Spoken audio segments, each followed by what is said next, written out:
We all know wrestlers are playing characters, but sometimes their real lives are more shocking than anything we see in the ring. While a local arrest for a bar fight or a DUI is one thing, a select few have faced the full power of the US government. These are the stories from the secret files of federal agencies on some of WWE's biggest names.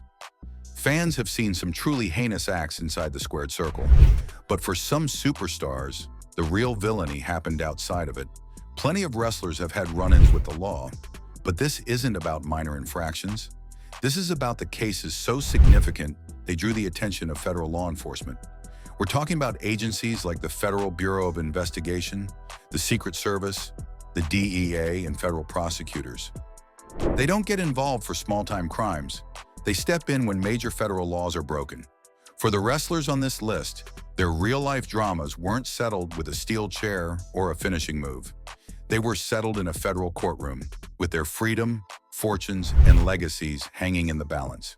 We'll uncover sprawling investigations, shocking allegations, and the consequences that followed when these larger-than-life figures collided with federal law. From decades-old cold cases and massive steroid rings to a trial that threatened to bring down the entire McMahon empire. Before we unseal the first file, let us know in the comments which wrestler you think had the most shocking run-in with the feds. You might be surprised by who we dig into first. The Blackjacks and the Bogus Bills, an old-school federal crime. Long before complex wire fraud was the federal crime of the day, there was a simpler, more hands-on way to break the law: printing your own money. In wrestling history, few stars were as tough or as legitimately intimidating as Blackjack Mulligan. A 6'9", 340-pound Texan with a menacing black cowboy hat and a fingerless black glove, Mulligan was a main event attraction in the 70s and 80s, brawling with legends like Andre the Giant. He was one half of the Hall of Fame tag team, the Blackjacks, and his family is wrestling royalty. He's the father of Barry and Kendall Windham, and the grandfather of Bray Wyatt and Bo Dallas. But in 1990, after the roar of the crowd had faded, Mulligan and his son Kendall found themselves facing a very different opponent: the United States Secret Service. This wasn't a local matter. Counterfeiting U.S. currency is a serious federal crime, and it's the Secret Service, the same agency that protects the president, that investigates it. In a joint operation with the Florida Department of Law Enforcement, federal agents uncovered a counterfeiting ring that Mulligan and his son had become involved with.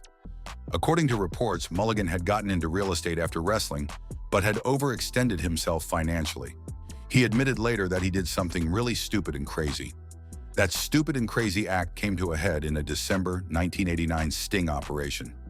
Undercover Secret Service agents met with Mulligan, where he first sold them a small amount of fake $20 bills. He then agreed to meet later for a much larger deal. At that second meeting, the wrestling legend showed up with 2 suitcases stuffed with an estimated $500,000 in phony cash. As he and his son Kendall attempted to close the deal, federal agents moved in and arrested them both. It was a remarkably large seizure of counterfeit currency for its time.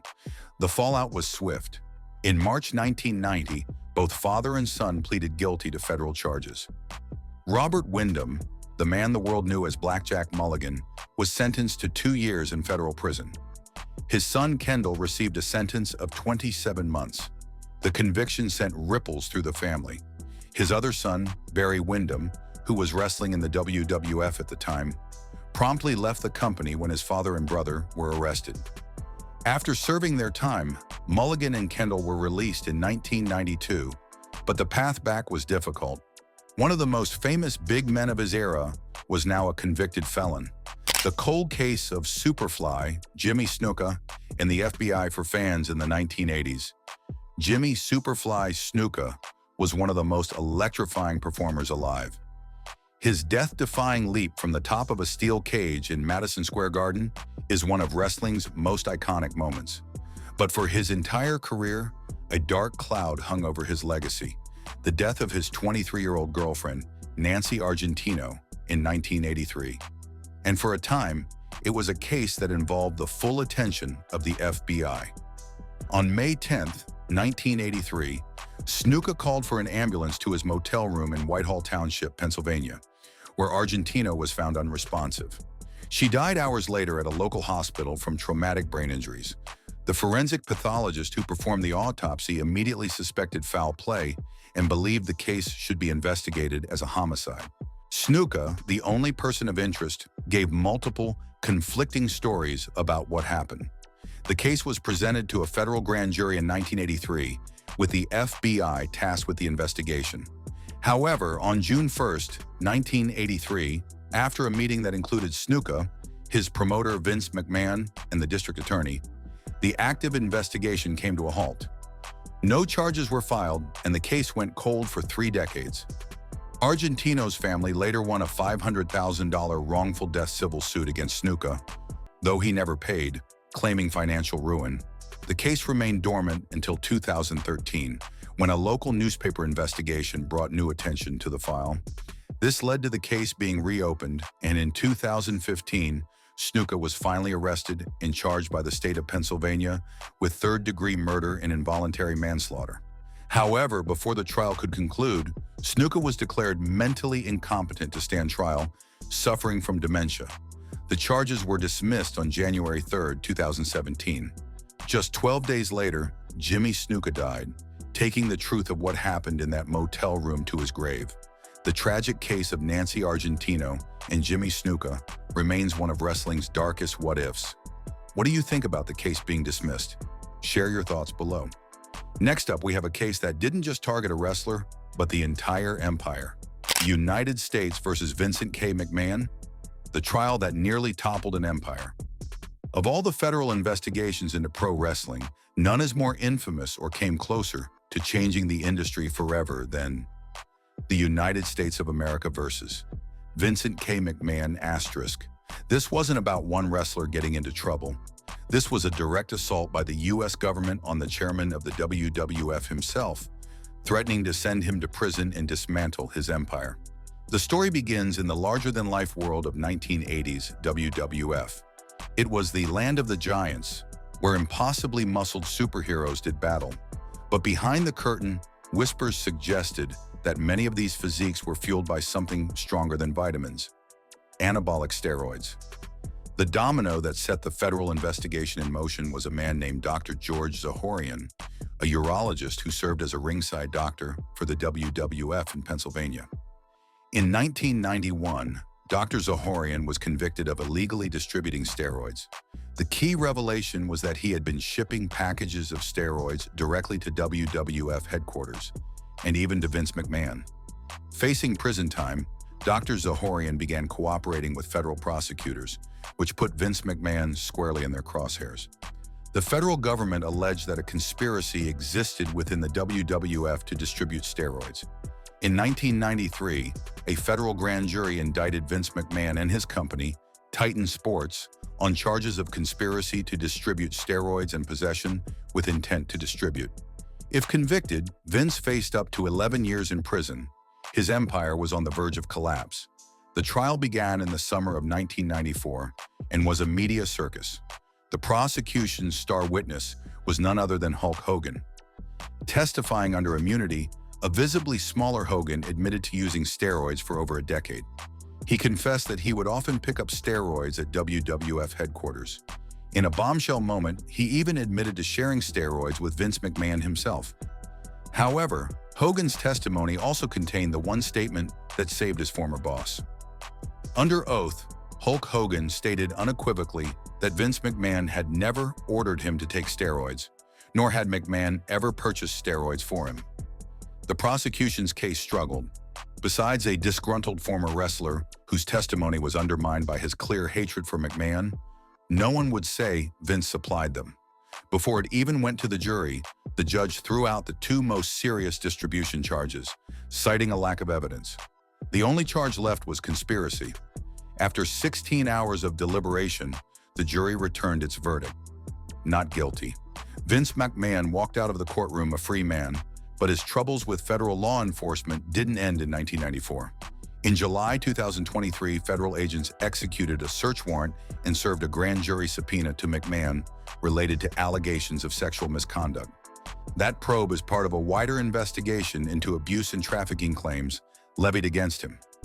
Following these new allegations, McMahon resigned from his positions with WWE's parent company, TKO, in early 2024.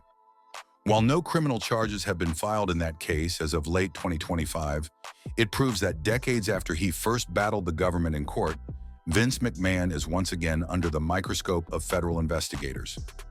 Operation Raw Deal, the steroid scandal, 2.0.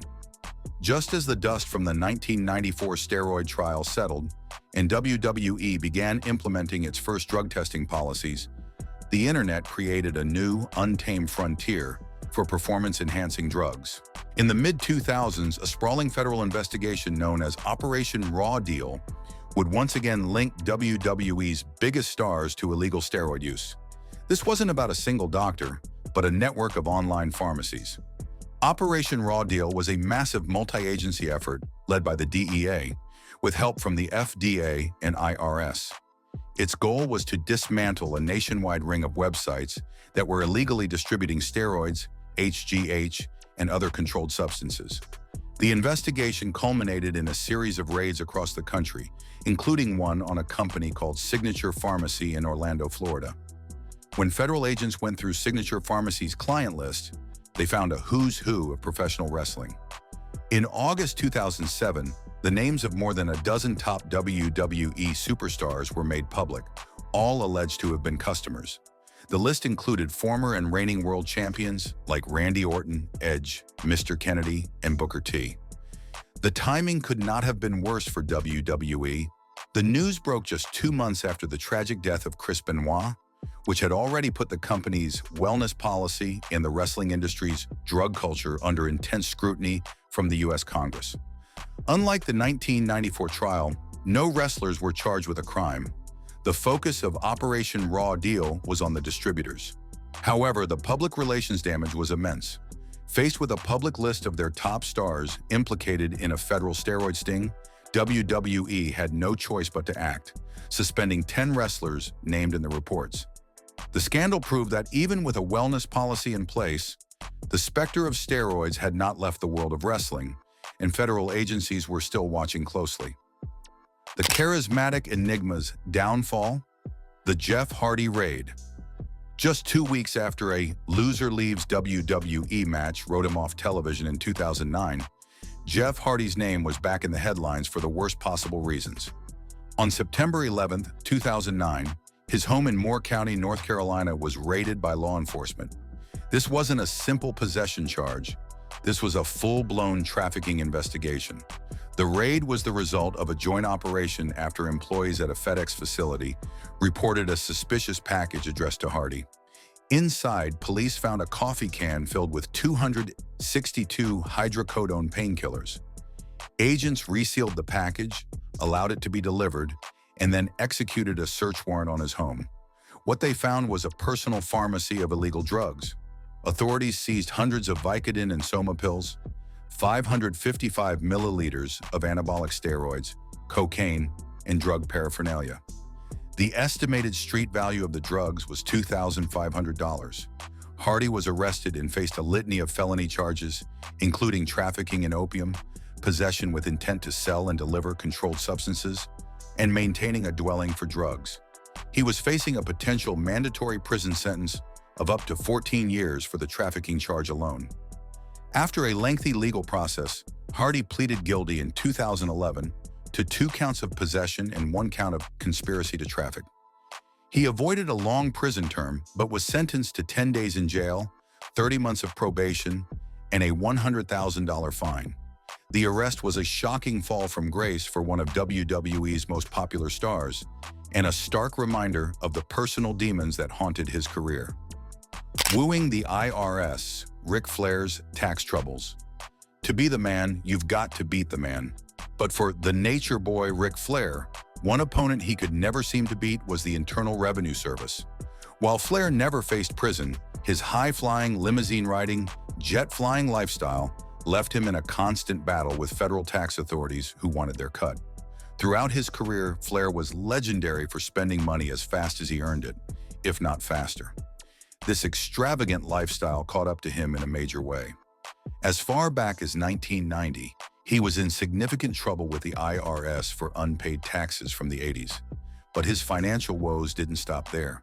Reports surfaced over the years of massive tax debts, with one bill allegedly approaching $1 million. These weren't just letters in the mail. The federal government placed liens on him to collect what was owed. The situation became so dire at points that it impacted his career. It's been widely reported that Vince McMahon had to bail him out of his tax predicaments, with Flair essentially working for WWE to pay back the company and the government. His financial issues were not limited to federal taxes, as he also faced legal issues and arrest warrants for unpaid loans and spousal support, painting a picture of a man whose larger-than-life persona came with a real-life seven-figure price tag owed to Uncle Sam. The legacy betrayed. Ted DiBiase Jr. and the Mississippi welfare scandal. Everybody's got a price. At least that was the mantra of the legendary million-dollar man, Ted DiBiase. His son, Ted DiBiase Jr., seemed destined to carry on that legacy. He was a third-generation star who captured the World Tag Team Championship in his very first WWE match. But nearly a decade after he walked away from wrestling, his name was splashed across headlines for being an alleged key player in one of the largest public corruption cases in Mississippi's history. This is a tale of alleged greed on a massive scale, a sprawling federal investigation into the theft of millions of dollars meant for the state's poorest families. In April 2023, Ted DiBiase Jr. was indicted on a slew of federal charges, including conspiracy to commit wire fraud and money laundering. If convicted on all counts, the man who once seemed to have it all could face a significant sentence in federal prison. The federal indictment paints a grim picture. Prosecutors allege that DiBiase Jr. was part of a scheme to misuse millions from the Temporary Assistance for Needy Families, or TANF program. These are federal funds managed by the state, meant to help low-income families.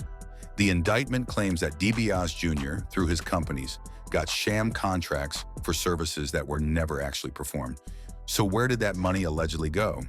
According to prosecutors, it funded a lavish lifestyle, including a down payment on a house, a vehicle, and a boat. While DiBiase has pleaded not guilty to all charges, the investigation has already seen guilty pleas from other key figures, including his brother, Brett DiBiase. The case is a legal maze of complex financial records. The sheer volume of evidence is so massive that the trial has been postponed to early 2026. The delay came after the prosecution provided over 47 hours of new video footage that DiBiase's defense team argued they needed more time to review, claiming it contains evidence that he did perform work under the contracts. The court will ultimately determine his guilt or innocence, but the federal investigation has already cast a dark shadow over the DiBiase family name. The final fall of Sunny, a diva's tragic end. In the 1990s, Tammy Sytch, known to millions as Sunny, was a phenomenon. Considered WWE's first diva, she was a charismatic manager and personality who became the most downloaded celebrity on the internet in 1996. But after her time in the spotlight, Sytch's life became a long and public struggle with addiction and run-ins with the law, marked by numerous arrests for driving under the influence. That downward spiral reached a tragic and irreversible conclusion on a Florida road. In March 2022, Sytch was involved in a car crash in Ormond Beach, Florida, that killed a 75-year-old man named Julian Lassiter. Police determined that Sytch, who was driving with a suspended license, crashed into the back of Lassiter's vehicle, which was stopped at a traffic light. A toxicology report showed her blood alcohol level was more than 4 times the legal limit, and police found an open bottle of vodka in her car. In May 2022, Sytch was arrested and charged with multiple crimes, the most serious being DUI manslaughter. After initially pleading not guilty, she changed her plea to no contest in August 2023. Prosecutors described her as a danger to society due to her horrendous history of drinking and driving. In November 2023, the WWE Hall of Famer was sentenced to more than 17 years in prison, to be followed by 8 years of probation. The judge permanently revoked her driver's license, ensuring the woman once called Death on Wheels by the state attorney would never legally drive again. It was the final devastating chapter in the fall of one of wrestling's first female superstars. From a cold case murder mystery to a multi-million-dollar welfare fraud scheme, the history of pro wrestling is intertwined with serious federal crime. These weren't just stories of superstars getting in trouble. These were cases that involved sprawling investigations by the Secret Service, the FBI, and the DEA. Blackjack Mulligan's scheme earned him 2 years in a federal penitentiary. Jimmy Snuka's name was tied to an FBI homicide investigation for decades. Jeff Hardy's home was raided in a major drug trafficking sting. Ric Flair spent years battling the IRS. Tammy Sitch traded her Hall of Fame ring for a lengthy prison sentence after a fatal DUI crash. And Ted DiBiase Jr. faces the terrifying prospect of decades behind bars if convicted of stealing from the needy. Then there is the colossal case of the United States versus Vince McMahon. The 1994 steroid trial was a landmark moment that pulled back the curtain on the industry's darkest secrets. While McMahon was acquitted, the fact that federal agents have once again searched his property and served him with subpoenas decades later shows that where there is great power and money, the scrutiny of the federal government is never far behind. These stories prove that even the most powerful figures in sports entertainment are not above the law. What do you think? Which of these federal cases shocked you the most? Were you aware of the full story behind Jeff Hardy's 2009 arrest? Let us know your thoughts down in the comments. And if you want more deep dives into the hidden history of professional wrestling, make sure to hit that like button, subscribe, and ring that notification bell so you never miss a video. Thanks for watching.